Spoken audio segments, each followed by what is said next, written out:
नमस्कार सभी मेरे प्रिय साथियों, मैं आपका होस्ट और दोस्त अमित अपने इस ऑनलाइन प्लेटफॉर्म पर आपका हार्दिक स्वागत अभिनंदन करता हूं। कैसे हैं सभी मेरे प्रिय साथी? आशा करता हूं कि सभी मेरे प्रिय साथी स्वस्थ हैं, मस्त हैं और अध्ययन कर रहे हैं। दोस्तों, मैं आज आपके समक्ष पार्ट 3 में अंतरिक्ष एवं रक्षा प्रौद्योगिकी और आर्थिक परिदृश्य की विषय वस्तु लेकर उपस्थित हूँ। दोस्तों, आज अपने अंतरिक्ष एवं रक्षा प्रौद्योगिकी और आर्थिक परिदृश्य में जो इस माह में अपनी परीक्षा की दृष्टि से जो महत्वपूर्ण तथ्य हैं उनके बारे में आज अपन चर्चा करने वाले हैं। ज़्यादा समय जाया न करते हुए रुक करते अपने प्रथम बिंदु की ओर और अंतरिक्ष प्रौद्योगिकी से अपने इस सेशन का आगाज करने जा रहे हैं। इसी जोश और जुनून के साथ लगातार बने रहें, सेशन का आनंद लेते रहें और पढ़ते रहें और मस्त रहें। आइए चर्चा करते हैं पहले बिंदु की। गगनयान के क्रू एक्सशैप मॉडल का सफलतापूर्वक परीक्षण किया गया है। दोस्तों, ये किसके द्वारा किया गया है? ये भारतीय अनुसंधान संगठन इसरो के द्वारा किया गया है और इस मिशन का व्हीकल टेस्ट फ्लाइट TVD-1 का पहला सफलतापूर्वक परीक्षण लॉन्च किया गया है। और इसे लॉन्च कहाँ से किया गया दोस्तों? तो आंध्र प्रदेश में स्थित श्री हरिकोटा स्थित सतीश धवन अंतरिक्ष केंद्र से 21 अक्टूबर 2023 को इसे लॉन्च किया गया है। कौन से फ्लाइट को? तो TVD-1 इसे अपने को याद रखना है। दोस्तों, इसका उद्देश्य क्या है? मिशन का उद्देश्य है एक परीक्षण वाहन के माध्यम से गगनयान कार्यक्रम के लिए चालक दल को ले जाने की प्रणाली का प्रदर्शन करना था। परीक्षण के बारे में जानते हैं। परीक्षण के दौरान रॉकेट क्रू में मॉड्यूल को धरती की सतह से 16.5 मीटर के ऊपर ले जाया गया और फिर उसे बंगाली खाड़ी में लैंड कराया गया। TVD-1 मिशन एक एकल चरण द्रव रॉकेट है जिसे इसे निरस्त मिशन के लिए डिजाइन किया गया है। इसमें महत्वपूर्ण क्या है दोस्तों? आइए चर्चा करते हैं। गगनयान भारत का पहला मानव अंतरिक्ष उड़ान मिशन है। इस मिशन के तहत 3 अंतरिक्ष यात्रियों को अंतरिक्ष की सैर कराई जाएगी। इसलिए इसका सफलतापूर्वक परीक्षण किया गया था कि ये मिशन सक्सेस होता है या नहीं होता अगर आपने मानव को अंतरिक्ष की उड़ान करवाएं तो।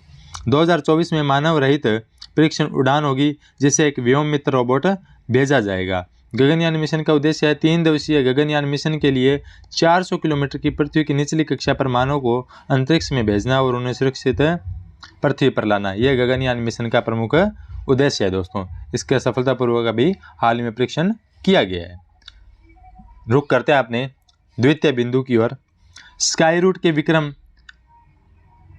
फर्स्ट रॉकेट का अनावरण दोस्तों अभी हाल फिलहाल किया गया है। अपने को इतना ही याद रखना है बस, और इसमें कोई परीक्षा की दृष्टि से इंपॉर्टेंट बातें नहीं है।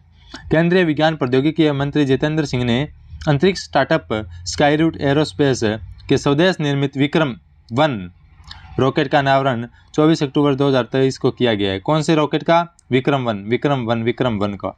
इस अवसर पर उन्होंने दक्षिण हैदराबाद के मम्मी डीपली में GMR एरोस्पेस और औद्योगिक पार्क में स्टार्टअप के लिए नए मुख्यालय द मैक्स क्यू कैंपस का उद्घाटन भी किया। यह दोस्तों अपने को ध्यान रखना है, कहाँ पर किया गया द मैक्स क्यू कैंपस का उद्घाटन? तो दक्षिण हैदराबाद के मम्मी डीपली में इसका उद्घाटन किया गया है। आइए जानते हैं दोस्तों ये विक्रम-1 रॉकेट के बारे में क्या है। दोस्तों, विक्रम-1 एक बहुस्तरीय परीक्षण यान है जो लगभग 300 किलोग्राम पेलोड को पृथ्वी की निचली कक्षा में रखने की क्षमता रखता है। विक्रम फर्स्ट स्काई रूट का दूसरा रॉकेट है जिसे वर्ष 2024 की शुरुआत में लॉन्च किए जाने की योजना है, जिसके द्वारा उपग्रहों की पृथ्वी की निचली कक्षा में पहुंचाने की उम्मीद है। इसका उपयोग क्या किया जाएगा कि जो उपग्रह हैं, जो सैटेलाइट हैं, उनको पृथ्वी की जो निचली कक्षा में पहुंचाने का इसका प्रयोग में लाया जाएगा। पहले स्काई रूट एरोस्पेस का पहला रॉकेट विक्रम-S, जो इससे पहले जो भेजा गया था वो विक्रम-S था, जो 18 नवंबर 2022 को Shri Harikota Swiss Dhawan space centre से लॉन्च किया गया था। सिंगल स्टेज वाला यह रॉकेट एक तरह का डेमोन्स्ट्रेशन मिशन था जिसमें 3 पेलोड को साथ ले जाया जाना था। यह दोस्तों अपने विक्रम-S के बारे में जाना है और विक्रम फर्स्ट अभी हाल फिलहाल लॉन्च किया गया है। यह थे अपने महत्वपूर्ण 2 तथ्य जिसके बारे में अपने अध्ययन किया। अब जानते हैं रक्षा प्रौद्योगिकी के बारे में। स्टील्थ विध्वंसक इम्फाल भारतीय नौसेना को अभी हाल ही में सौंपा गया है। दोस्तों, ये इम्फाल क्या एक युद्धपोत है। इस युद्धपोत को मझगांव डाक शिपयार्ड लिमिटेड है, उसने अभी क्या किया, इस इम्फाल जहाज को भारतीय नौसेना को 19 अक्टूबर 2023 को सौंपा है। ये अपने को याद रखना है। इम्फाल क्या है? इम्फाल एक भारतीय नौसेना का एक युद्धपोत है जिसे अभी स्टील्थ विध्वंसक ने इस जहाज को नौसेना को सौंपा है। इतना ही अपने को याद रखना है दोस्तों। नेक्स्ट है, इजराइल ने किया आयरन बीम मिसाइल रक्षा प्रणाली का परीक्षण। दूसरों, इजराइल ने आयरन बीम मिसाइल का एक अपनी प्रणाली का एक परीक्षण किया है। इजराइल ने अपनी नई लेजर आधारित मिसाइल रक्षा प्रणाली का आयरन बीम, जो लेजर प्रणाली पर आधारित है दोस्तों, ये आयरन बीम, इसका परीक्षण अक्टूबर 2023 में किया है। इसे इजराइल के प्रसिद्ध आयरन डोम के साथ काम करने के लिए एक सस्ते विकल्प के रूप में डिजाइन किया गया है। इसे कम दूरी के रॉकेट, तोपखाने और मोटर बमों को नष्ट करने के लिए डिजाइन किया गया है। ये आयरन बीम क्या है, इसके महत्वपूर्ण तथ्य क्या है, इसके बारे में भी अपन चर्चा कर लेते हैं। इजराइल की नई आयरन बीम लेजर गन प्रकाश की गति से दुश्मनों की मिसाइल और रॉकेट को मार सकने की सक्षम है दोस्तों, कि ये लेजर प्रकाश की गति से दुश्मनों की जो मिसाइल है और रॉकेट को है उन्हें मार सक्षम है, ढेर करने में सक्षम है। आयरन बीम को राफेल एडवांस्ड डिफेंस सिस्टम द्वारा विकसित किया गया है। इसे पहली बार 2014 में लॉन्च किया गया था। आयरन बीम में 1000 किलोवाट की लेजर बीम को 7 किलोमीटर की रेंज के साथ पिन पॉइंट सटीकता से दागने में सक्षम है। इस प्रकार ये थी आयरन बीम। अपने को याद रखना, आयरन बीम का परीक्षण किसके द्वारा किया गया है, कौन सी कंट्री के द्वारा, इजराइल के द्वारा किया गया है। जापान द्वारा विद्युत चुंबकीय रेलगन का सफल परीक्षण। ये दोस्तों अपने परीक्षा की दृष्टि से इतना इंपॉर्टेंट नहीं है, अपने को इतना ही जानता है कि चुंबकीय रेलगन का परीक्षण किसके द्वारा किया गया है, तो जापान द्वारा किया गया है, जापान द्वारा किया गया है। रूस ने किया परमाणु ऊर्जा से संचालित शक्तिशाली मिसाइल का सफल परीक्षण। रूस ने परमाणु ऊर्जा से चलने वाली एक शक्तिशाली नई रणनीतिक क्रूज मिसाइल का सफलतापूर्वक परीक्षण किया है, जिसकी घोषणा राष्ट्रपति व्लादिमीर पुतिन द्वारा 5 अक्टूबर 2023 को की गई। रूसी राष्ट्रपति ने उक्त घोषणा के साथ कहा कि रूस 3 दशक के बाद एक बार फिर परमाणु परीक्षण आरंभ कर सकता है। परमाणु परीक्षण प्रतिबंध समझौते से बाहर निकल सकता है। वो कहते हैं हम तो जो प्रतिबंध समझौता हुआ था उसे अपन त्याग सकते हैं, हम तो परमाणु परीक्षण करेंगे, ऐसा रूस ने कहा है। आइए जानते हैं इस परमाणु मिसाइल के बारे में क्या है दोस्तों, चर्चा करते हैं। रूस द्वारा परमाणु ऊर्जा से संचालित होने वाली इस मिसाइल का 9M730 ब्यूरवेस्टनिक नाम दिया गया है। क्या नाम दिया गया है, 9M730 ब्यूरवेस्टिक नाम दिया गया है। इसका एक अन्य नाम स्टॉर्म पेट्रोल भी है। इस मिसाइल को नाटो द्वारा कोड नाम से SSC-X9 स्काईफॉल दिया गया है। ये अपने को ध्यान में रखना है। ब्यूरवेस्टनिक रूसी राष्ट्रपति व्लादिमीर पुतिन द्वारा 1 मार्च 2018 को अनावरण किए गए 6 नए रूसी रणनीतिक हथियारों में से एक है। 9M730 ब्यूरवेस्टनिक एक प्रायोगिक परमाणु द्वारा संचालित क्रूज मिसाइल है जो परमाणु हथियार ले जाने में सक्षम है। जब इसका परमाणु रिएक्टर सक्रिय होता है तो इसकी रेंज असीमित होती है। पश्चिमी मीडिया ने रूस के इस मिसाइल को उड़ता हुआ चेरनोबिल बताया है, उड़ता हुआ चेरनोबिल बताया। ये अपने को ध्यान में रखना है। तो ये था दोस्तों कि हाल ही में परमाणु ऊर्जा से संचालित शक्तिशाली मिसाइल का परीक्षण किस कंट्रीज के द्वारा किया गया है, तो वह है रूस के द्वारा किया गया है, रूस के द्वारा किया गया है। दोस्तों ये था अंतरिक्ष एवं रक्षा प्रौद्योगिकी के बारे में जाना अपन ने, कौन कौन से, कि रूस ने अपने परमाणु शक्ति मिसाइल का परीक्षण किया है, जापान ने अपनी विद्युत चुंबकीय रेलगन का प्रशिक्षण किया है, और इजराइल ने आयरन बीम का सफल परीक्षण किया है, और अपना जो भारतीय नौसेना में कौन सा युद्ध को शामिल किया गया है, तो इम्फाल को शामिल किया गया है। अभी स्काईरूट विक्रम फर्स्ट का रॉकेट का अनावरण किया गया है, उसके बारे में अपन ने जाना है, और गगनयान क्रू विक्षेप का सफल परीक्षण द्वारा किया गया, जो सफल परीक्षण है वो किया गया, उसके बारे में जाना है। ये थे प्रमुख तथ्य है जिनके बारे में अपन चर्चा की। अब रुक करते हैं अपने आर्थिक परिदृश्य की ओर। आर्थिक परिदृश्य में अपने लिए महत्वपूर्ण क्या है ये जान लेते हैं। फिक्की आर्थिक आउटलेट सर्वेक्षण क्या है दोस्तों?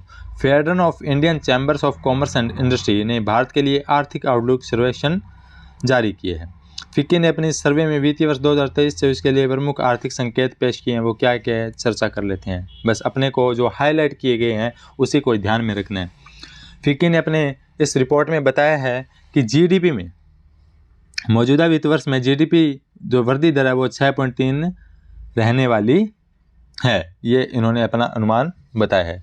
कृषि से संबंधित गतिविधियों में जो जीडीपी में वृद्धि का अनुपात रहने वाला है वो 2.7% रहने वाला है। उद्योग और सेवा क्षेत्र में जो इन्होंने बताया वो 5.6 से लेकर 7.3% की वृद्धि का अनुमान बताया है। अपने को याद रखना, कृषि में कितना बताया 2.7, और जीडीपी में, कुल जीडीपी में बताया है 6.3 और उद्योग और सेवा में बताया है 5.7 से 7.3 की वृद्धि का अनुमान बताया है। ये दोस्तों फिक्की द्वारा हाल ही में जारी की गई रिपोर्ट है, जो आउटलुक सर्वेक्षण किया था उसमें ये डाटा को जारी किया है। भारत में एआई सेमीकंडक्टर में नवाचार है तो आईबीएम और आईटी मंत्रालय के मध्य एमओयू हुआ है।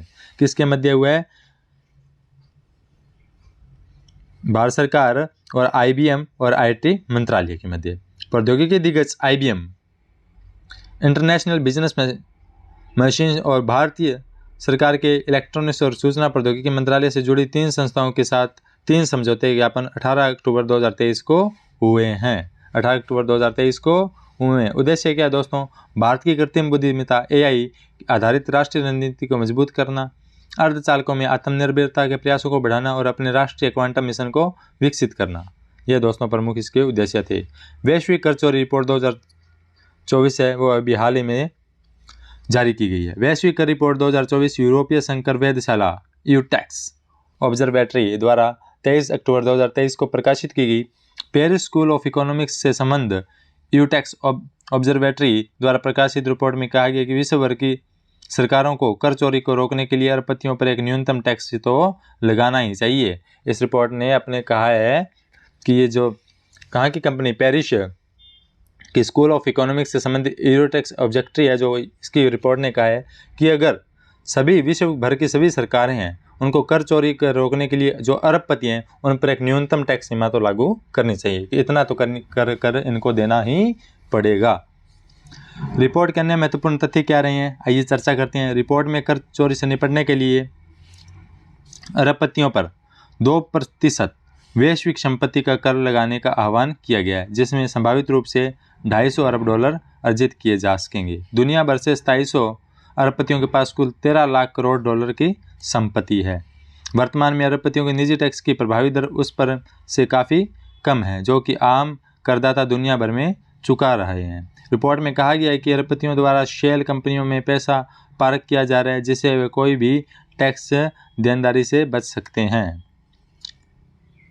वर्तमान में दुनिया भर के अरबपतियों के पास उनकी कुल संपदा का तुलना में टैक्स देनदारी मुश्किल से 0 से 0.5% है। इस प्रकार इन्होंने अपनी रिपोर्ट में महत्वपूर्ण तथ्य शामिल किए गए हैं और इनके बारे में बताया है, जो अपने परीक्षा की दृष्टि से इतने इंपॉर्टेंट नहीं है। आइए चर्चा करते हैं नेक्स्ट तथ्य की, जो अपने परीक्षा की दृष्टि से इंपॉर्टेंट है, वेरी वेरी इंपॉर्टेंट है और अक्सर प्रश्न पूछे जाते हैं।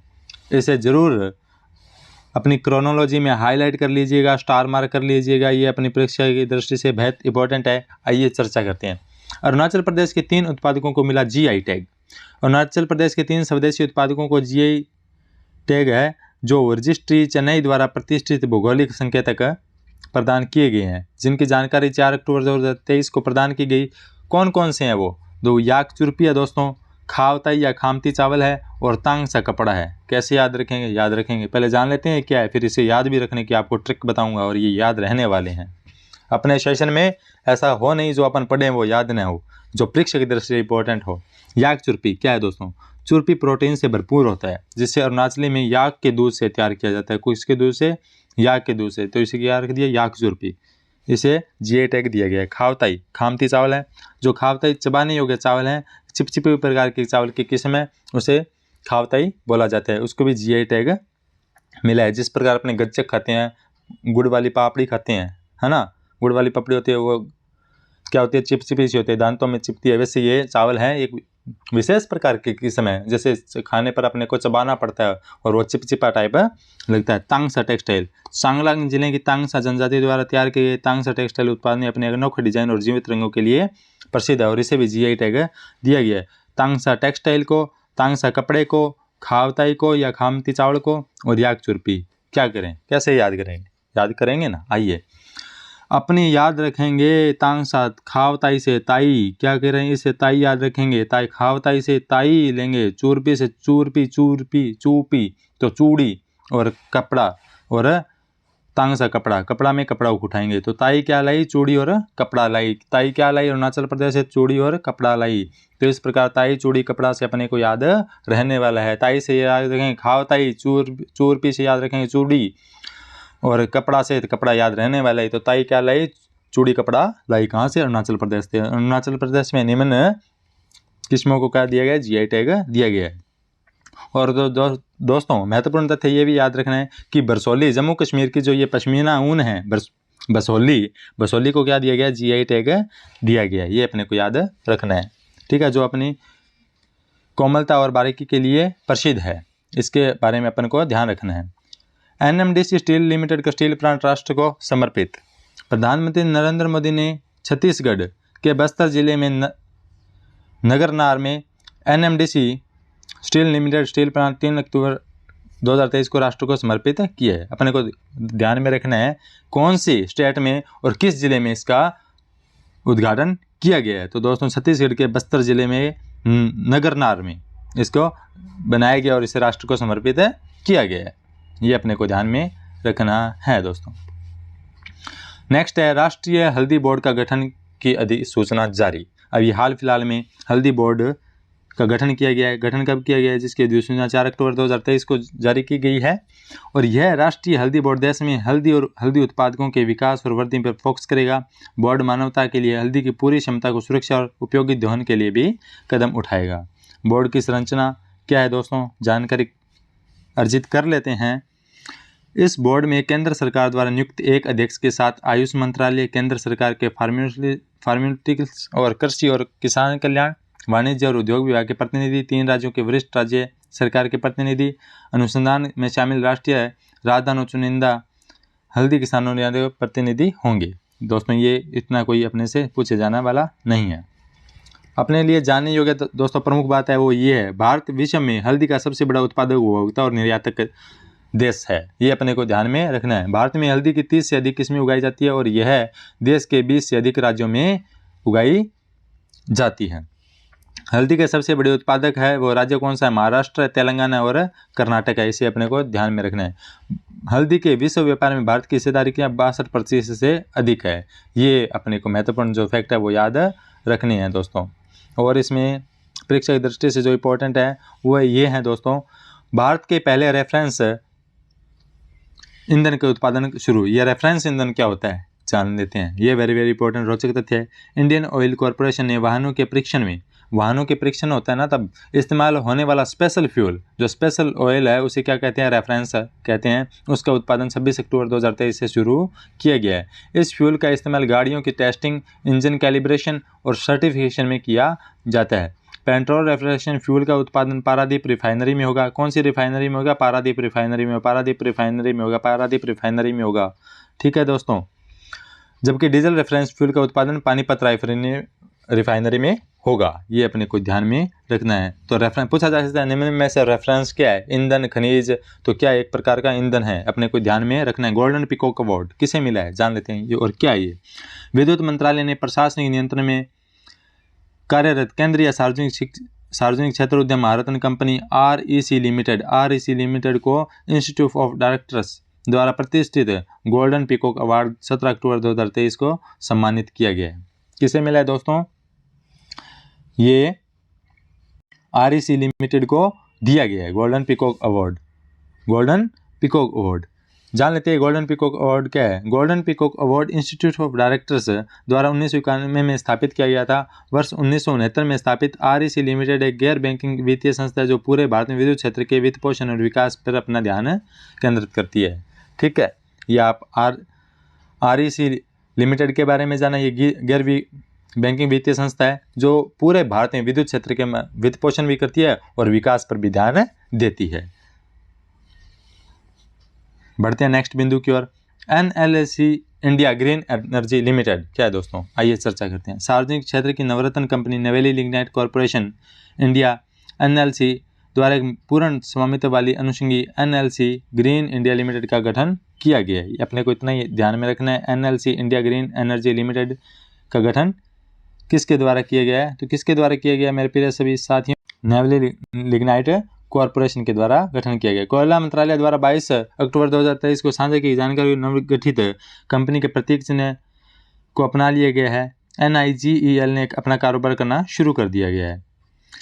NIGEL सभी नवीनकरण ऊर्जा पर ध्यान केंद्रित करेगी, जैसे नई कंपनी नवीनीकरण ऊर्जा उत्पादन समिति को तेज गति से बढ़ाने में सक्षम है।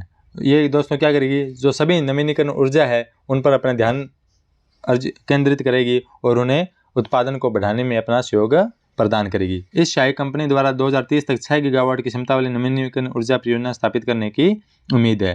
नोट चेयरमैन कौन है? NIGL के प्रसन्ना कुमार मोटूपल्ली इसके चेयरमैन है। ये दोस्तों अपने प्रमुख आर्थिक प्रदर्शन के बारे में जाने। अपने को ध्यान रखना है, एक तो रेफरेंस ईंधन गोल्डन पीकॉक अवार्ड किसे मिला है, और जो GI टैग हैं मुख्यतः इन्हें ध्यान रखना है। एक निम्न में से कौन हाल ही में किस बोर्ड का गठन किया गया है? हल्दी बोर्ड का गठन किया गया है। GI टैग कौन कौन से है? ताईचुड़ी कपड़ा लाई कहाँ से? अरुणाचल प्रदेश से। इसे अपने को याद रखने वाली हैं। और एक बसोली पश्मीना है जो ऊन है वो जम्मू कश्मीर की, उसे GI टैग दिया गया है। यह थे आज दोस्तों आज के इस महत्वपूर्ण विषय वस्तु जो मैं इस सेशन में लेकर आपके समक्ष उपस्थित हुआ।